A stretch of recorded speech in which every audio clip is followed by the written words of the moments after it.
Hey everybody, Spencer here with a brand new video in a little bit of a more different format. This is still kind of like my weekly editorial videos, but this one kind of needed to be a little bit more live action focused just because of the topic of the video.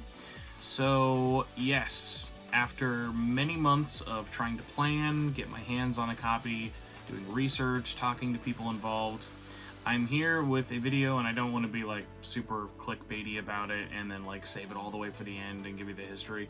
So I'm going to be including the history in this, but I really wanted to just start off with saying I have finally got my hands on the rarest SMT game in existence.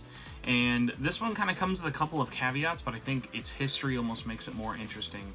But without further ado, unfortunately, no, it is not Jack Bros. It is not the PSP games. It is not some weird, like, version of Nocturne that someone in Antarctica made up or something. The rarest SMT game in all of existence is Devil Survivor 2, the Peggy version from Ghostlight Games. Yes, so this beauty... Wow, what a history this thing has. So just for starters, what makes it like the rarest version? What's so crazy about this is that this had less than 2,000 copies made. And I think the more you learn about it, the crazier the entire kind of situation gets, where it had less than 2,000 copies made. It released after Devil Survivor Overclocked did almost in the entire world. It released 2013. And everything was kind of stacked against it for not happening. And the weirdest part is it's kind of like the whole internet forgot this thing exists, because I had been tracking it for many years because I never really had a lot of interest in having it. I have Record Breaker on 3DS, so it's like I don't really need the DS version just because I already enjoy the 3DS one so much. But this one's history alone meant I had to track it down.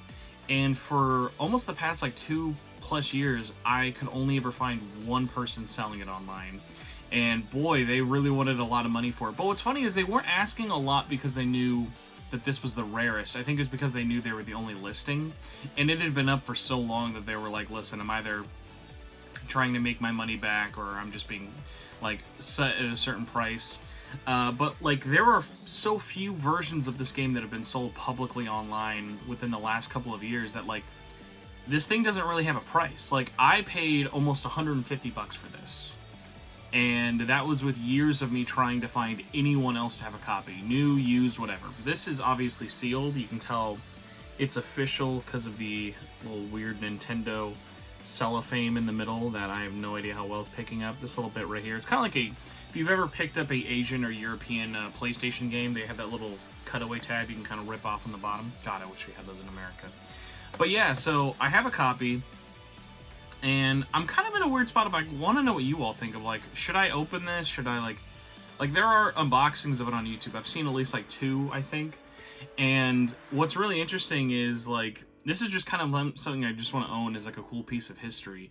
Obviously, if I'm going to want to play it, I can always play the 3DS version. But if you guys are curious about a more up-to-date unboxing, because most of these unboxings are, like, 6 or 7+ years old, this version, just to kind of give a couple of visual treats before I get into the history of it, and then you don't have to look at my weird face anymore. This version, as I mentioned, less than 2,000 copies made. What makes this version interesting, though, is the cover's a little bit different outside of all the logos and publishers. This is actually a gold logo. In most other territories, Devil Survivor doesn't really have that. So this is kind of like a light gold foil accent. It's really, really hard to pick up. It's not like something you'd see where it's really, really shiny and really glittery, but it's on the spine and it's on the front. And also what's included along with the game, which, by the way, this is my first DS game, and I was talking to a friend of mine. This is my first DS game from Europe, and in America we all had black box cases, so if anything you have is a DS game, it's just like a black box. But you guys got these crazy thick see-through cases, and I have no idea why. But tangent aside, along with the game, you also got an instruction manual and an exclusive A4 size poster. And I'll be including pictures of it all here so you can kind of see what it looked like all laid out. But what's really cool about the instruction manual, and I'll also have some pictures to sort of show it off, is every person who pre-ordered this game before it released their name is in the instruction manual, kind of like a Kickstarter backer. And I'll go into that more with the campaign, but it's like really, really cool. And I knew that this had a pre-order campaign at the time, but I was like, I'm not really going to care about it, whatever. Just because I was in America, I can only imagine how little money I had. I was doing SMT in it at the time. We were covering this release on the podcast, but I felt like even at the time I was the only one really talking about this thing. So it's just so funny of like, I could have had my name in this instruction manual if like, oh my gosh, like 2013-year-old me was aware enough at the time, but not that big of a deal. But hey, if you got this and you pre-ordered this and your name is in this booklet, please let me know in the comments below, because that is really, really cool, like, to be such a part of, like, cool Atlas history, especially so obscure Atlas history. But yeah, so the instruction manual, it's your normal instruction manual, but the fact that it has everybody's name printed at the very end who pre-ordered it is just a really, really cool touch. But enough of my dumb face. You all came here to learn about this game and what makes the history of Devil Survivor 2 in Europe the rarest SMT game ever. So, let's do a weird transition where we go... Alright, now that that is out of the way, let's talk about the history of Devil Survivor 2 coming out in Europe. It is quite a weird release, with all things said. So, for all of you out there who might remember, Devil Survivor 2 originally came out in Japan. It released on July 2011. In America, it released a little over half a year later, in February 2012. And Europe had to wait all the way until October of 2013. Now, one of the big reasons of why this release took so long to come out is, at that point, you have to remember, the DS was pretty old at that point, and the 3DS had already come out in 2011. So when North America got Devil Survivor 2, yes, there are still millions and millions of DSs out there on the market, but not a lot of retailers are going to be looking at something like Shin Megami Tensei Devil Survivor 2 and go, oh yeah, we gotta put this on the market. And it also was just kind of awkwardly released with the fact of, like, Devil Survivor Overclocked had literally just come out in a lot of territories. So Devil Survivor 1 was re-released and enhanced with a lot of extra features and changes on the 3DS called Devil Survivor Overclocked. And this one always is so funny for me to remember because Devil Survivor Overclocked was one of the rare Atlas games that released first, actually, in North America. It released on August 23rd, 2011, September 2011 in Japan, and Europe, even though they had to wait pretty long into March 2013, that means that all of these countries except Japan got Overclocked before Devil Survivor 2. So a lot of people are kind of looking at this like, okay, it's cool that you did a sequel, but at the same time, this isn't some crazy popular franchise. The 3DS just came out, and even though it's not the new hotness, you already just put out the first game on the 3DS, so why would you put the sequel on the DS? And it was kind of one of those weird things of, I'm sure CareerSoft, like, if they had it their way, they probably would have wanted to space things out a lot more, and it's kind of funny when you realize how long Devil Survivor 2 Record Breaker took to finally come out. But it's just one of those crazy things that kind of happened of like, okay, Overclocked came out, really, really great 3DS game. 3DS, though, not that popular, so let's have our sequel be out on the DS and not really hold and wait for the remake. Because even though the remake was already being pre-planned in 2012 and 2013 for Record Breaker, Devil Survivor 2 was not going to see its 3DS release for many, many years just because of how big that project kind of scoped out to be. It was just in this weird place of, okay, you're on a system where there are millions of owners, but retailers aren't really excited about stocking DS games now that the 3DS was out, and especially niche RPGs like Devil Survivor are not going to be like flying off the shelves. So you may first be asking yourself, okay, well, if the European version's rare, isn't the American version rare? Now, going into this, one of the reasons why the European version is so rare is because it wasn't published by Atlas. For many, many years, Atlas did not have a home branch in Europe to distribute their games. They distributed their games in Japan as Atlas, they distributed their games in America as Atlas USA, and for Europe, they always had partners who would publish for them, whether it be Ghostlight in the case of Devil Survivor 2, NIS America for stuff like Persona 4 Golden, or even like Koei for Persona 3. For many, many years, there was not one single home for a European publisher of Atlas games. It was kind of just farmed out to whoever really wanted to pay for the rights. And with the American release, actually, of Devil Survivor 2, the minimum print run for a DS game was 3,000 units. So no matter how big or how small your game was, if you wanted your game to get a North American release, you had at least 3,000 copies made.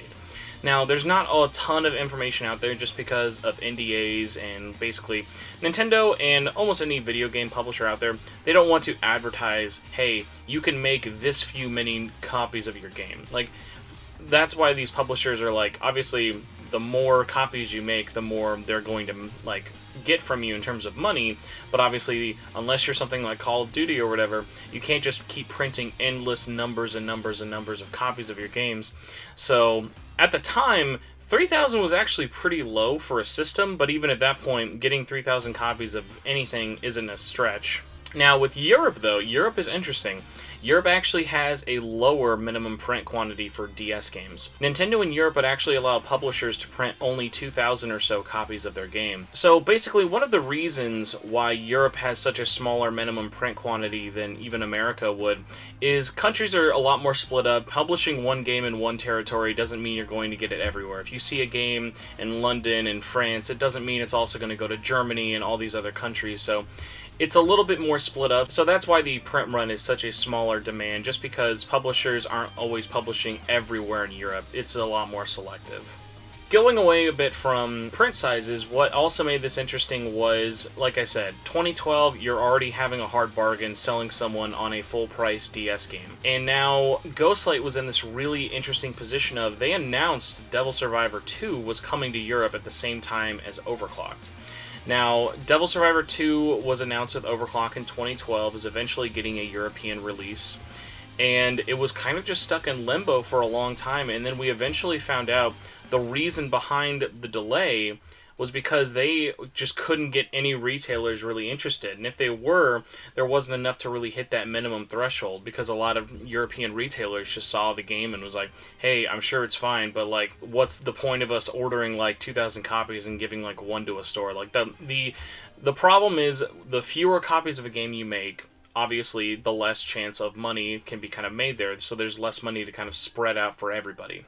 So Ghostlight was in this really interesting predicament of, okay, we have this game, we have the license to publish it, but it's a DS game. You can't just go on the DS shop and download a game, at least legally. You had to be a physical version for the game to exist. And then what this ended up leading to was, okay, how do we print all of these copies without just totally like eating the cost and kind of just getting left in the dust? Like, what if people don't want to buy it? Now, it's funny maybe saying, especially in 2021, looking at how much these copies go for, you would think, oh my gosh, well, it's an Atlas game, it's Shin Megami Tensei, it's Devil Survivor. Like, I'm sure there was at least 2,000 fans who would want to pick this up. So this is the crazy part. Pre-orders were not even announced or opened until the summer of 2013. And when the details had finally come out there of saying, okay, here's the deal. They were going to exclusively distribute the game themselves through their online web store, RIP Ghostlight web store. So with them being the official distributor and selling it as the publisher through their own website, they were basically kind of doing a Kickstarter campaign, but without using Kickstarter.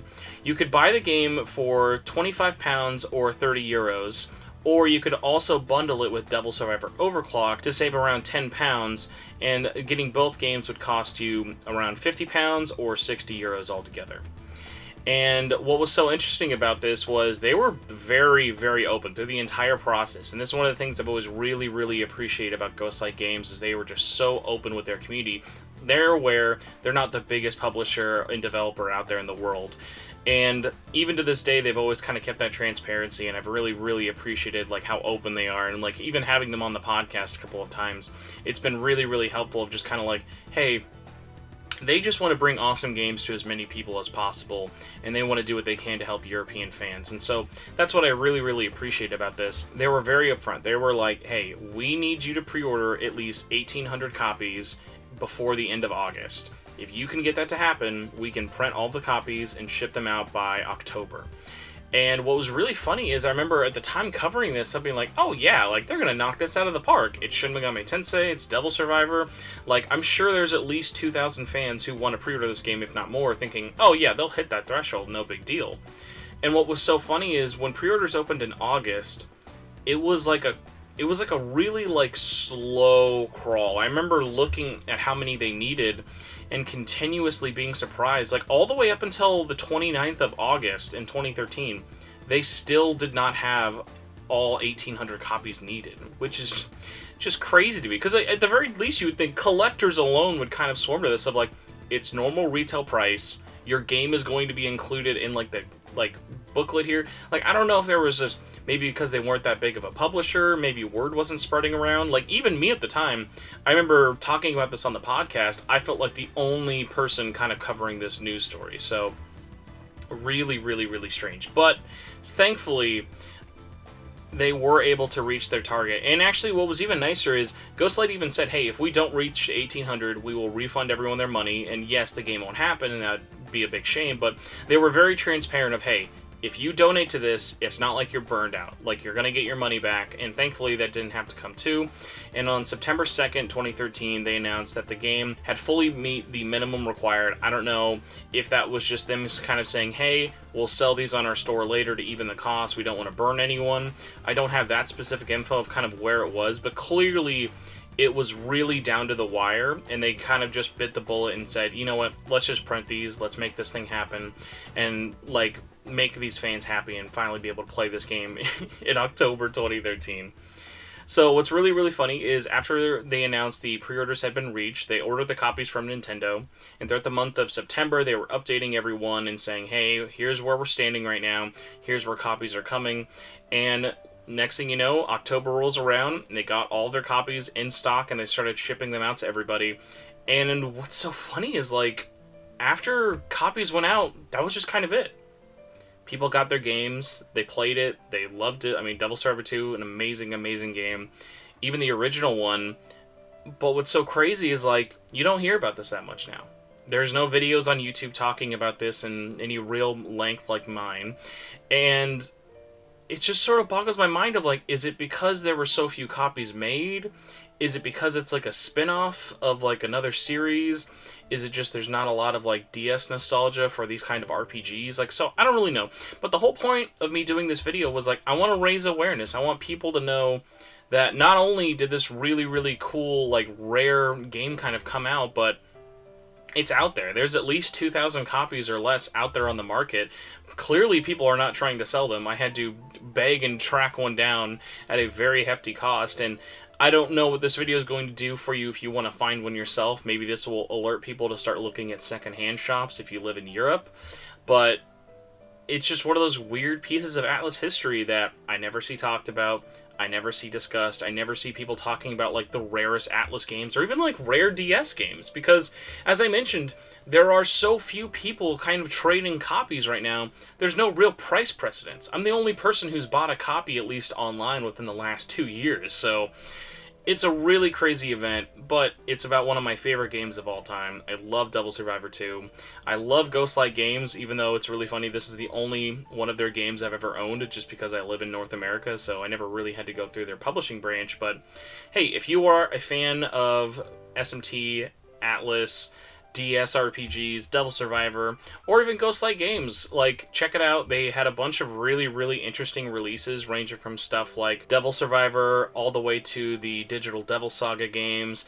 They're even the famous, or infamous, depending on who you ask, people behind the Nocturne meme with their release of Lucifer's Call. So they've got a really, really cool Atlas history, and I'd like to talk about more. So if you all found this video interesting, heartbreaking as a collector who may not own this, let me know in the comments below. As I mentioned, if you do have this, also let me know. I've still, to this day, never met anyone who, like, owns a copy.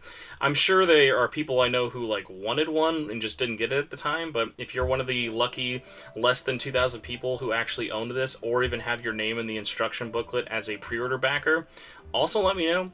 But yeah, that is the video. Thank you all for watching so much. If you would like to help support me and make videos like this, or just keep the SMTN podcast going, please, please, please consider going to patreon.com/SMTN. You can donate anything you want there that you feel comfortable. Everything just kind of helps either going to hosting fees or doing more videos like this in the future. But again, all feedback is appreciated. Even if you can't donate to the Patreon, just want to let you all know that it's there. Links for following me will be in the description below, but have a good rest of your day, everybody, and I will see you later. Bye.